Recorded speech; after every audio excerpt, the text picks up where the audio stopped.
5 ஆண்டு காலம் பிஜேபி அரசு பல்வேறு பட்ஜெட்டுகளை சமர்ப்பித்தார்கள், அருண்ஜேட்லி சமர்ப்பித்தார்கள்.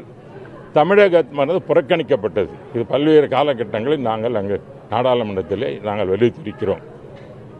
இப்பொழுது அறிவித்திருக்கின்ற திட்டம் சிலது வரவேற்பதாக இருந்தாலும் இது வந்து இடைக்கால பட்ஜெட் இருப்பதன் காரணமாக பாரதிய ஜனதா கட்சியினுடைய தேர்தல்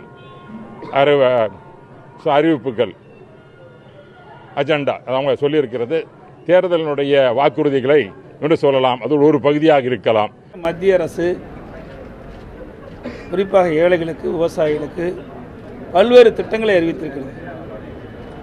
ஆகவே திட்டத்தை அறிவித்தால் அது அரசியல் உள்நோக்கம் கற்பிக்கின்றார்கள். தேர்தலுக்கு அறிவிக்கப்பட்ட அறிவிப்பு என்று சொல்கின்றார்கள். அறிவிக்காவிட்டால் இந்த பட்ஜெட்டிலே ஒன்றும் இல்லை, உப்பும் இல்லை, சத்தும் இல்லைன்னு சொல்கிறாங்க. ஆகவே ஒரு அரசை மக்கள் தேர்ந்தெடுக்கின்ற பொழுது மக்களுக்கு தேவையான திட்டங்களை வழங்கும் என்று எதிர்பார்த்து தான் மக்கள் அந்த அரசை தேர்ந்தெடுக்கின்றார்கள். அந்த அடிப்படையிலே மத்திய அரசு மக்களுக்கு தேவையான திட்டங்களை இப்பொழுது அறிவிக்கப்பட்டிருக்கின்றன. அதே போல வருமான வரி உச்ச வரம்பு 5 லட்சமாக அறிவிக்கிறாங்க. அது வேலைக்கு செல்கின்றவர்கள் வரவேற்பு. இப்போ பாஜக வந்து கூட்டணி வந்து பாவத்தை செலுத்துற மாதிரி அதிமுக வந்து செய்ய மாட்டாங்கன்னு தம்பிதுரை சொல்றாரு. அதை பற்றி உங்களோட கருத்து என்ன? அதாவது அண்ணன் தம்பிதுரை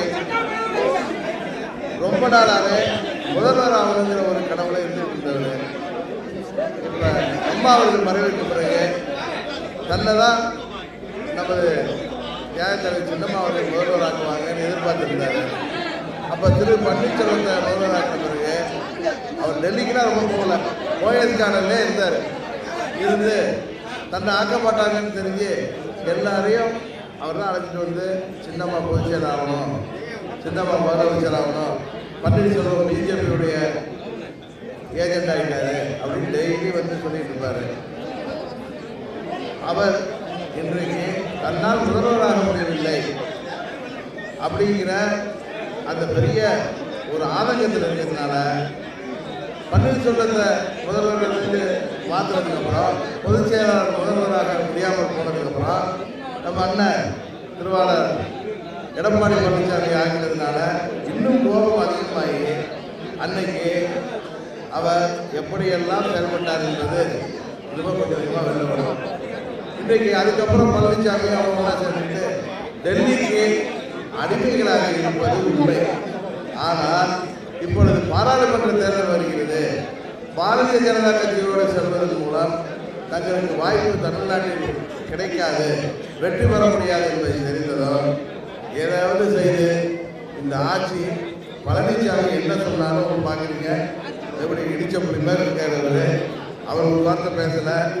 அவர் வந்து எப்படியாவது தன்னுடைய வழக்குகிறது வராமல் இந்த ஆட்சி எப்படியாவது காவாமிக்கணும். எங்கள் சட்டமன்ற உறுப்பினர்கள் எல்லாம் 17 பேர்த்தையும் ஆளை விட்டு மேல்முறையீடு போங்க மேல்முறையீடு அவர் இன்னும் வேலுமணி தங்கமணி மூலம் ட்ரை பண்ணிட்டு இருக்காரு. ஏன்னா மேல்முறையீடு 2 பேர் 10 பேர் போயிட்டாங்கன்னா பாராளுமன்ற தேர்தலில் இவங்க டெபாசிட் கூட 40 தொகுதியில் வாங்க முடியாதுங்கிறது எல்லாருக்கும் தெரிஞ்ச உண்மை. ஆட்சி அதை தொடர்ந்து போயிடும். ஏன்னா 8 தொகுதியில் ஜெயிச்சாகணும், 20 தொகுதியில் 8 தொகுதியில் ஜெயிச்சாக வேண்டிய கட்டாயத்தில் இருக்காங்க. அதனால இவர் ஒரு பக்கம் மௌனம் காத்துட்டு இருக்காரு. இந்த ஆட்சி எப்படியாவது தனக்கு இல்லாத பதவி, தன்னால் முதல்வராக முடியல, எப்படியாவது இங்கே வந்து இது மாதிரி பேசுகிற தம்பிதுரை அங்கே போனீங்கன்னா டெல்லியில் போய் அவர் பிரதமர் மத்திய அமைச்சர்களுக்கெல்லாம் பார்த்து ஒரு நல்ல ரிலேஷன்ஷிப் வச்சுக்குவார். வெளியில் இது மாதிரி பேசுகிறதுனால எங்கே மறுபடியும் கரூர்லையோ இல்லை கிருஷ்ணகிரியில் நின்னா ஏதாவது ஓட்டு டெபாசிட் பெறதுக்கான முயற்சியில் இருக்காங்க. இவர் என்னதான் பண்ணாலும் பழனிசாமி அவர் பிடிச்ச காலம் விடுவாங்க. அது எல்லாருக்கும் தெரிஞ்ச விஷயம். ஏன்னா அவர் ஆட்சியில் இருக்கிற ஒவ்வொரு நாளும் அவங்களுக்கு லாபம். அதனால் இவங்க முன்னாடி சும்மா ஒரு வேஷம் போட்டுருக்காங்க.